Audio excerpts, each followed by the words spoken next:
Alors, nous allons travailler sur le Mahamar Géoula, le discours de la Géoula. La Géoula, c'est la délivrance, c'est la fin de l'exil. Alors, ce cours va nous permettre en même temps de faire une forme de synthèse de l'ensemble des cours qu'on a eus.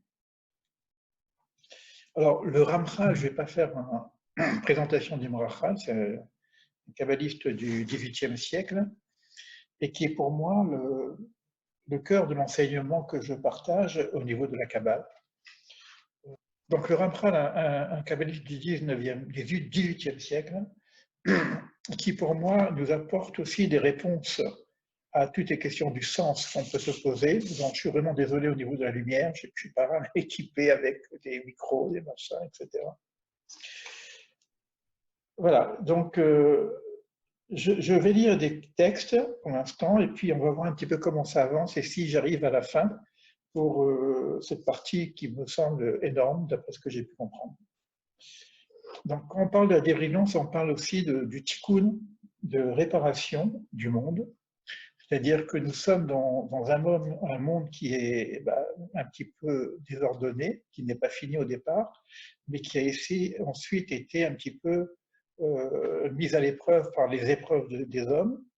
Et nous avons donc à réparer d'une part la structure primordiale telle qu'elle a été mise en place pour que nous soyons partenaires de la création du monde et de notre propre création. Et en même temps, nous avons à réparer ce qu'on appelle le tikkun, réparation des différentes erreurs de parcours qu'il y a pu avoir depuis que le monde est. Donc, voici que j'ai expliqué le processus de délivrance en fonction des réparations qui seront effectuées pour que la réussite atteigne son absolu de perfection et en corollaire pour réparer le monde tout entier grâce au tikkun des lumières supérieures. Alors évidemment, ça va être en rapport avec l'enseignement qu'on a partagé au niveau des séphirotes. Il y a je ne pourrais pas tout dire aujourd'hui, si c'est énorme, mais pour l'instant, on est dans des introductions d'introduction. Le tikkun, la réparation du monde, est réellement le principe divin qui anime toute la création et toutes les créatures pour leur perfectionnement complète. Alors, on sait qu'on a besoin de se développer, développement personnel, se réaliser, etc. Alors donc, il y a évidemment un travail sur soi-même, qui est un tikkun personnel, qu'on appelle un tikkun pratit, mais il y a aussi un tikkun klalit, un tikkun qui correspond à une forme d'environnement qui est notre zone d'influence, c'est-à-dire que moi, je peux avoir une influence sur une partie de mon environnement. Là, par exemple, nous sommes 17, je peux avoir un partage avec les 17 personnes présentes, et puis je peux avoir un partage avec un peu plus de nombre par rapport à l'enseignement que je partage avec ma famille ou des amis, etc. Donc ça, c'est un tikkun klalit. Les sages peuvent avoir un partage avec une communauté. Et puis, il y a ce qu'on appelle un tikkun olam, un tikkun universel. C'est-à-dire, chacun d'entre nous peut, et à ce moment-là, évidemment, on ne peut pas connaître le monde entier, participer à une forme de réparation universelle au niveau où il en est. À partir du moment où il travaille sur lui-même et il travaille sur son petit environnement, il a un impact sur la réparation universelle du monde. Et c'est aussi en rapport avec la structure centrale biblique, hein, puisque cette structure centrale, nous l'avons vu à Tiferet, qui s'appelle Israël. La délivrance d'Israël ne signifie pas seulement une indépendance nationale ou ce désir de devenir un peuple comme tous les peuples, mais elle a un but ultime de révéler l'unité de Dieu qui passe par l'unification de la création. Cette unification ne peut se réaliser qu'avec l'union des deux messies. Là, c'est vraiment le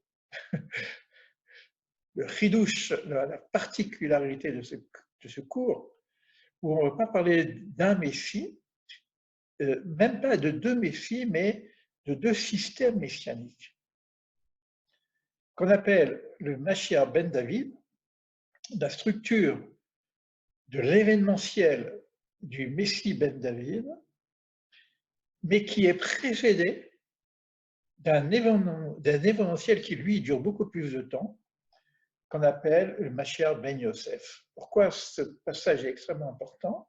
Pour nous, là où nous en sommes au niveau de notre étude, par rapport aux séphirotes, nous avons vu que les séphirotes représentent aussi des personnages, et nous sommes rentrés ce soir à Yesod. Et Yesod est représenté par Joseph, qui va représenter une structure messianique, et il faut intégrer vraiment cette structure messianique pour comprendre les événements que nous vivons dans le monde et voir en même temps si nous sommes actuellement dans le temps messianique ou si on attend encore 2000 ans, quoi. Ça fait un moment qu'on attend quand même. Et cette attente est fondamentale. Cette espérance, qu'on appelle l'espérance d'Israël, est fondamentale par rapport à toute la structure que nous attendons. Alors, nous allons voir à peu près la différence qu'il y a entre la notion de Mashiach ben Yosef, et quand je dis Mashiach ben Yosef, je ne parle pas d'un personnage principalement. Alors, c'est vrai qu'il y a eu des cours sur lesquels nous pouvons faire des tikkunim sur l'ensemble de ce qui s'est passé dans le monde et des relations, je ne sais pas si j'aurai le temps de le faire, en tout cas ça fait partie de nos enseignements, de toutes les disputations, je dirais même les divisions qu'il y a eu avec les peuples, et de voir à quelle sphère, quelle séphira, il pourrait y avoir une forme de travail, de réparation, de fraternité à mettre en place par rapport à ce tikkun olam, cette réparation universelle.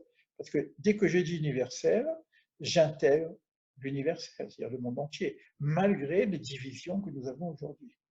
Si je parle beaucoup, je ne sais pas si j'arriverai à faire sur le texte, parce que le texte est énorme. Alors, évidemment, je ne ferai pas tout le lire. Je vais lire en diagonale. Cette unification ne peut se réaliser qu'avec l'union des deux principes messianiques, Mashiach ben Yosef et Mashiach ben David. C'est quelque chose vraiment tout nouveau pour ceux qui ne connaissent pas ce principe-là. Parce que les gens attendent le Messie, le Messie, le Messie, Messie, Messie, mais non, mais qu'est-ce que c'est le Messie? Personne ne sait vraiment ce que ça veut dire.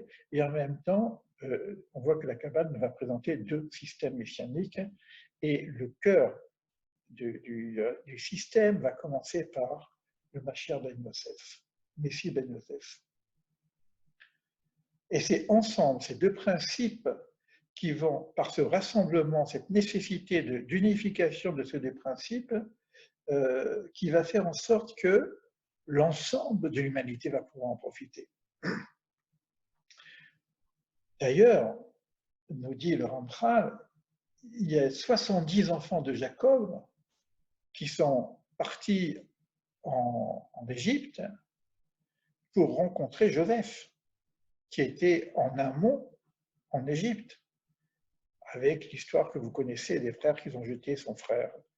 Mais tout ça, c'est un principe divin qui fait que Joseph, étant en Égypte, va recevoir, en Égypte qui représente aussi, disons, le principe des nations à l'époque, va recevoir ces 70 familles qui viennent en Égypte.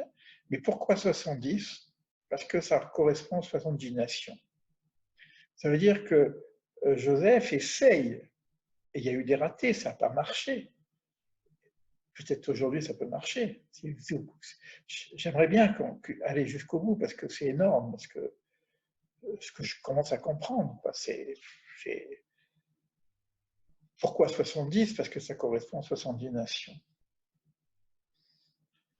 Les 70 enfants de Jacob ne correspondent-ils pas aux 70 nations?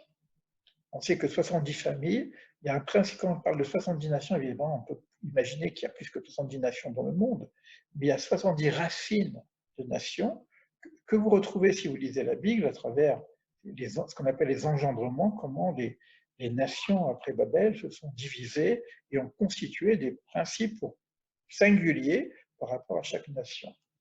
Mais quand les nations retournent en Égypte, à travers la symbolique des enfants d'Israël, c'est-à-dire de Jacob, nous allons avoir une représentativité de l'universel à travers les 70 familles de Jacob. tout en sachant qu'au début de la première révélation qu'a été donnée à Abraham, il lui a été dit, par toi seront bénies toutes les familles du monde. C'est-à-dire que Abraham a reçu cette révélation universelle et il sait qu'il est porteur de sens et de mission pour réparer le monde avec ses 70 facettes. Donc ces 70 facettes d'être un homme. Et ça va passer par un peuple qu'ils appellent le peuple hébreu. Quant aux deux messies, ils expriment deux conceptions du monde et correspondent, selon notre auteur, c'est-à-dire donc on parle du Ramchal, à deux flux produits par l'émanation divine et à deux noms divins et à deux voix. Alors, ces deux voies, ces deux principes de base, alors je suis en train de reprendre la préface de Mordechai Shreki, hein, qui pour moi, c'est un ami, vraiment c'est un ami, voilà, c'est un travers, mais c'est aussi un rave, donc, qui lui travaille sur le Tikkun Olam, il est responsable, c'est le rave de l'Institut Ramchal, et nous travaillons ensemble depuis que j'ai fait des colloques sur la réparation universelle. Chaque année, quand je dis depuis, ça fait 10 ans que je fais ça, hein, mais chaque année, j'invite évidemment mon ami Erav, je dis bien mon ami Erav, parce qu'il est aussi mon ami et il est aussi mon Rav, pour travailler sur ce Tikkun Olam, qui est un site d'ailleurs, et puis je vous invite à écouter également ses cours. Alors, quand il parle des deux noms divins, on sait qu'on a un problème d'unification entre deux noms. J'en ai déjà parlé dans plusieurs de mes cours, qu'on appelle Elohim, le nom de la création, et Hachem, le nom de la transcendance, qui dépasse la création. Mais on a aussi deux principes. Un principe de réalisation matérielle et un principe de réalisation spirituelle. C'est-à-dire que le Tikkun Olam, ce n'est pas simplement une envolée spirituelle dans le monde spirituel de l'en haut. Non, le Tikkun Olam, c'est quelque chose qui va s'incarner dans notre monde et qui doit nous apporter une forme de visibilité de la divinité dans ce monde, bien qu'il soit actuellement ce qu'on appelle estirpanil, la face cachée. D'où la nécessité d'une harmonisation entre les deux principes, donc les deux messies, avec des rôles spécifiques pour chacun des messies. De la même façon que moi j'ai un corps et une âme, j'ai un besoin d'unification de mon corps et de mon âme, et vous verrez tout à l'heure par rapport à la méditation, qu'on est aussi conduit à pouvoir travailler et sur ma partie d'extériorité, c'est-à-dire mon corps et ma personnalité, mon ego, et puis ma partie spirituelle. La voie de la connaissance et de l'expérience. C'est-à-dire qu'on va parler de deux voies, la voie de Etz HaChaim, la voie de l'arbre de vie, que nous étudions nous en ce moment, et la voie de la connaissance du bien et du mal. On est dans un monde de la dualité, bien et mal. Je ne vais pas rentrer dans le détail parce que ça me prendrait... Il faudrait qu'on fasse une nuit d'études pour pouvoir rentrer dans tout ça. Si des personnes sont intéressées à faire une nuit d'études, étudier pendant une nuit entière. Et puis, dans Etz HaChaim, c'est la voie de l'unicité, alors que la voie de la dualité, c'est la voie de la justice divine, bien et mal. Alors, je tournerai souvent les pages pour ne pas tout dire, parce que c'est un livre qui est quand même assez important. Il est traduit en français, donc je vous montre ici ce qu'on appelle le Mahamar Geoula. Ça demande quand même un travail, hein, ce n'est pas un truc qu'on peut lire, ce n'est pas un livre. Parce que souvent les livres, on les lit, mais ce n'est pas un livre à lire, c'est un livre à étudier. Donc ces deux principes vont nous permettre de nous nourrir à deux niveaux et de prendre en main notre Géoula, notre libération, sur les deux niveaux, et sur le niveau de notre contingent, de notre réalité dans ce monde-ci, et sur le niveau spirituel. C'est-à-dire que déjà on voit que le Mashiach ben Yosef, il a un rôle de réalisation de notre monde. Ce n'est pas un monde il faut que notre monde aussi soit un monde vivable, un monde sans...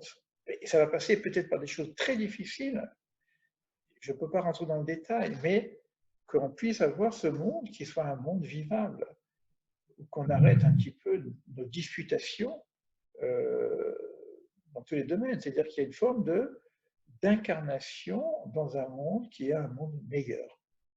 Et évidemment, au-delà de ce monde meilleur au niveau matériel, il y a un monde spirituel qui sera porté par le Mashiach ben David.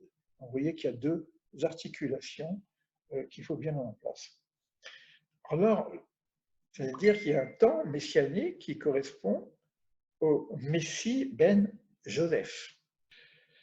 Et il y a quelque chose, un événement énorme, et je vous en parlerai, j'espère, à la fin, sinon ben, je ferai un autre cours, je ne sais pas, qui va se passer, mais qui s'est passé, qui est en train de se passer maintenant.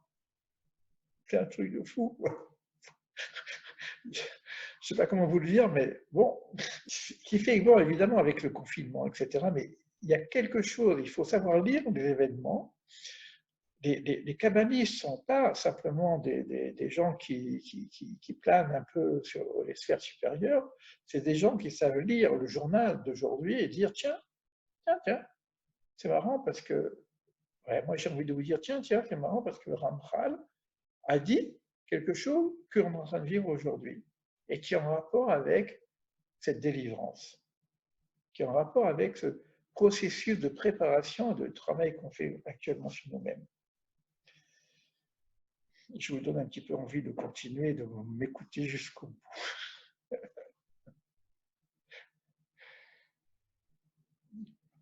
Donc il y a un travail qui est beaucoup plus matériel, qui peut même être, comment dire, dur, parce que c'est un peu la guerre. Ce travail matériel, déjà on sait que ça a commencé avant ce que je vous dis par rapport à ce que nous vivons aujourd'hui avec ce corona qui nous vient de la couronne, corona, couronne. Le retour des exilés. Il y a un moment donné, c'est que quand on était aux 70 ans d'Israël, le grand rabbin d'Israël qui a fait un discours au Kotel, il disait, mais 70, ça veut dire l'œil. Ben attends, on a des yeux, on ne voit pas le miracle de la résurrection d'Israël. Donc il y a une réalité économique, politique, de la résurrection d'Israël. Ça commence par ça, c'est ça le Mashiach ben Yosef. Mashiach ben Yosef, ce n'est pas quelqu'un qui vient sur un âne blanc et qui nous raconte des histoires de l'au-delà, c'est quelqu'un qui vient et qui réalise les prophéties. Or, les prophéties, elles sont claires, que Israël va réapparaître et qu'il y aurait un pays qui va sortir de ses cendres et qui va produire des choses extraordinaires.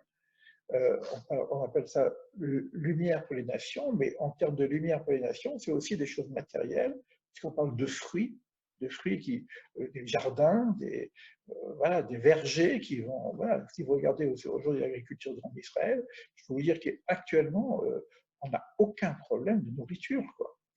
Et on distribue de la nourriture dans le monde entier. Donc ça, c'est une réalité économique et politique qui correspond au Mashiach ben Yosef. Après, va venir un autre niveau qui est un niveau beaucoup plus spirituel. D'ailleurs, cette notion de Mashiach ben Yosef fonctionne avec différents personnages. Lorsque ces choses se feront, je vais dire beaucoup de choses, après je couperai peut-être, si j'enregistre, je verrai de quelle façon donner des informations au fur et à mesure, comme je le fais souvent. D'ailleurs, vous avez vu la vidéo que j'ai faite, j'ai recoupé, j'ai mis des informations, parce que c'est extrêmement important. Aujourd'hui, depuis Babel, il y a une forme de division entre les nations Israël, mais même entre les nations elles-mêmes, puisque chaque nation est dirigée par ce qu'on appelle un sar, un archange. Quand je suis en France, je suis en relation avec l'archange de la France, qui gère la France au niveau spirituel. Quand je suis en Inde, je suis avec l'archange de l'Inde, qui gère l'Inde au niveau spirituel. Or, ces archanges ne sont que des intermédiaires. Au-dessus de ces anges, archanges, il y a Akadosh Baruch Hu, le maître du monde. Il n'y a pas l'archange des archanges, ni le Dieu des dieux. Il y a ce qu'on appelle Yudke Vavke, Dieu, etc. C'est pas bon. Dès qu'on parle de Dieu, on est un petit peu embêté avec ces termes. En tout cas, il y a quelque chose qui est avant même la manifestation des anges. Mais ça vient de Babel. Parce qu'avant Babel, il n'y avait qu'une relation avec le divin. Il n'y avait pas besoin d'intermédiaire. Or, si on parle d'unicité de toutes choses, c'est que lorsqu'il y aura l'unification entre Joseph, qui va travailler sur l'universel, l'unification des nations, la paix entre toutes les nations, et David qui viendra derrière, on n'aura plus besoin d'archange, on sera en direct. Ça, c'est ce que nous dit le Ramchal. C'est-à-dire que lorsqu'on arrive à ça, on aura la connaissance de Dieu en direct.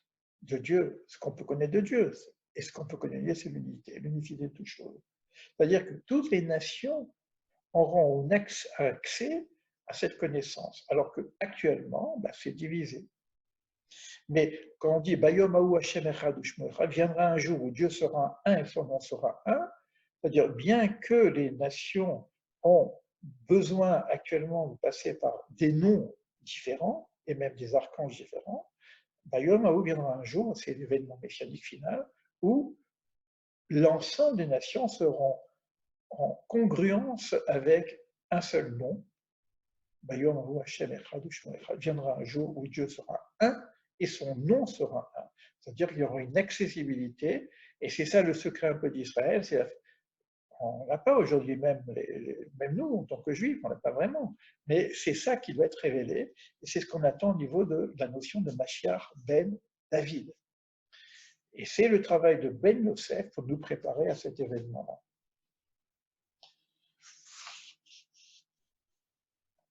La finalité, le dévoilement de l'unité absolue, le retour du mal au bien, parce que évidemment, à ce moment-là, le mal n'a plus besoin d'être. Parce que le mal, qui est une préparation à notre libre arbitre et à notre participation à faire ce tikkun, donc il y a une notion de bien-mal, de la dualité. Après, avec le Mashiach ben David, on n'a plus besoin. C'est le Mashiach ben Yosef qui va racoler les morceaux. J'ai une vidéo que j'ai faite, ce qu'on appelle la réunification des contraires. Et à ce moment-là, le Mashiach ben David peut arriver et on peut comprendre ce qu'il dit. Parce que c'est impossible de comprendre s'il n'y a pas un préalable qui passe par le Mashiach ben Yosef. Je ne sais pas combien de temps j'ai parlé, mais bon, je continue. Pour vous, il est 21h, donc c'est bon, ça va. Je continue. Ça sera long, mais excusez-moi, je flâne un peu, parce qu'avec le jeûne, et puis c'est bien de parler, hein, c'est du bien, vraiment. J'ai le droit de parler si j'ai un texte de Torah devant moi. Les signes évidents de la délivrance. Il va y avoir des signes. Alors, là, je ne vais pas parler du dernier signe que j'ai, ça m'a un peu éclaté, mais il y a des signes. Et Rabbi Abba dit, il n'y a pas de signe plus clair de la fin des temps, on parle de Mashiach ben Yosef, hein, et on va le trouver chez Ézéchiel 36, 8, vous montagnes d'Israël, donnez vos branches et portez vos fruits pour mon peuple, car ils sont proches du revenir. Et Rachi explique, lorsque la terre d'Israël donne ses fruits en abondance, c'est le signe de la fin de l'exil. Vous imaginez un peu? Lorsqu'Israël donne des fruits en abondance, c'est le signe de la fin de l'exil. J'ai envie de vous promener dans les supermarchés ici, quoi. Quand le ministre dit « N'ayez pas peur, on a ce qu'il faut pour vous nourrir ». Moi, je rentre dans le supermarché, je dis « C'est pas possible, qu'est-ce que c'est ce truc-là? Et comment ça vient ?» qu'on soit capable aujourd'hui d'apporter des fleurs en Onde, le pays des fleurs, je ne parle pas des oranges de Jachin, mais un des signes, il y en a d'autres, mais là, il nous parle d'un signe évident. Alors maintenant, accrochez vos ceintures. J'espère que je ne dirai pas plus longtemps qu'une demi-heure, mais accrochez vos ceintures parce que là, on va monter le degré.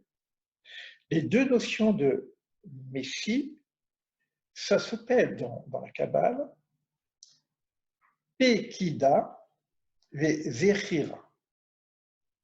C'est nouveau hein, pour vous, hein, pour moi aussi d'ailleurs. C'est pas nouveau vraiment, mais c'est nouveau quand même parce que évidemment il faut vraiment rentrer dedans, quoi. Et là on commencera à rentrer vraiment dans le cœur de la Kabbale. Le Ramchal définit les multiples étapes de la délivrance et les classe en deux groupes sous le terme de Pekida et Zechira. Je ne vais pas vous faire le livre entier parce que ce serait dommage de ne pas le faire d'ailleurs. Mais bon, ça demande quand même. Tout ce qu'on a fait ensemble, hein, pour ceux qui m'ont suivi, c'est vraiment une préparation. Sincèrement, vraiment, je ne sais pas pourquoi j'ai fait ça et de la façon même dont ça s'est fait.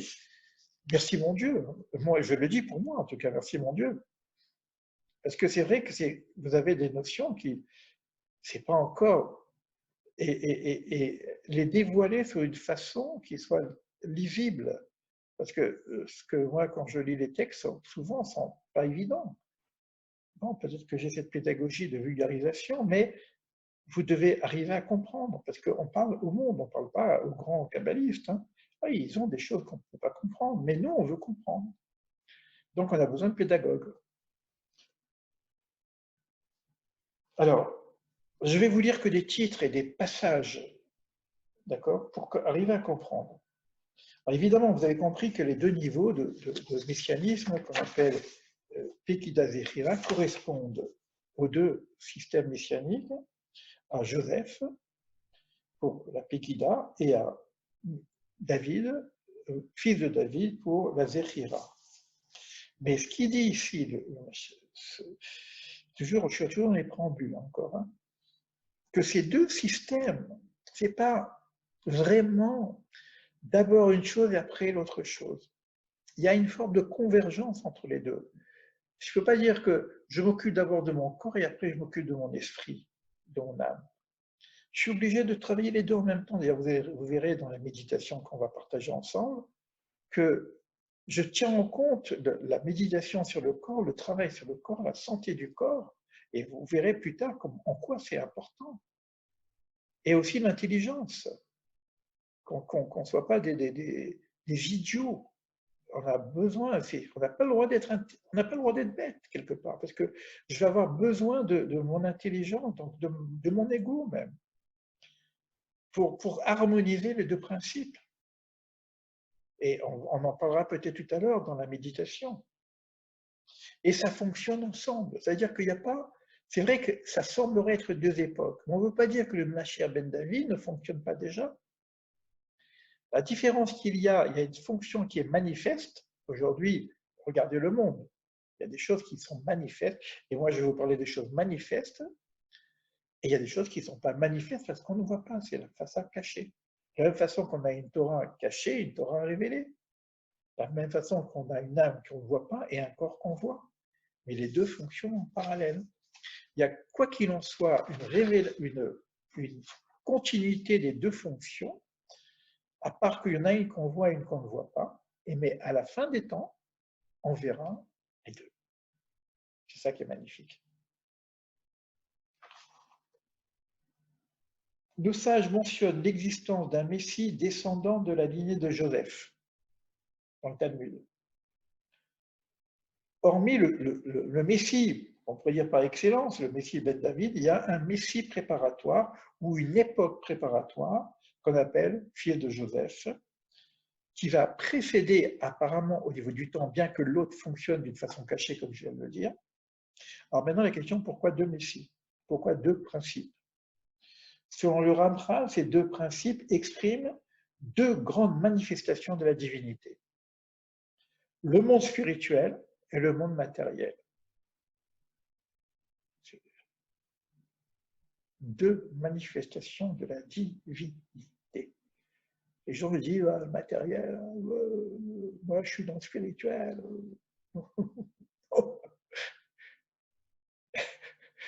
Il y a une incarnation de la divinité dans la matérialité. Et je ne sais pas si vous ressentez ce que je suis en train de dire, mais ce n'est pas simplement dans le ciel, c'est aussi sur terre. Regardez l'échelle de Jacob, les pieds sont sur terre et l'échelle est au ciel, et les anges ils montent et descendent. J'en ai un petit peu les larmes aux yeux tellement c'est puissant, quoi. On n'est pas coupé de notre matérialité. Il faut sanctifier notre matérialité, mais en même temps, il faut matérialiser notre spiritualité. C'est-à-dire que s'il n'y a pas de corps, il n'y a pas d'expression de la spiritualité. Pourquoi la terre? On aurait pu rester que des anges. Pourquoi l'homme, avec tous ses preuves, ces trucs, c'est énorme. Et tout ça, c'est justement pour incarner, pour qu'il y ait un récipient à la lumière divine. Donc la lumière divine va s'exprimer de deux niveaux. Un niveau dans la matérialité, mais si vous regardez le monde, il y a Dieu de partout. Vraiment, je suis touché hein, parce que je vis ce que je suis en train de vous dire. Je ne suis pas en train de vous faire une philosophie. Des choses très très simples. Très simples. Une fleur, un oiseau, la nourriture. Il faut jeûner un petit peu pour comprendre. Ce matin, j'ai pris, parce que je bois comme même, j'ai pris un jus de fruits, mais comme j'ai pu un petit peu enlever quelques écorces, c'était bon. La deuxième partie, c'est vraiment le texte lui-même. Alors maintenant, je n'ai plus le texte. Je prendrai le texte après pour vous dire un petit peu ce que j'ai pu lire là-dessus. Je lâche le texte et je vais parler simplement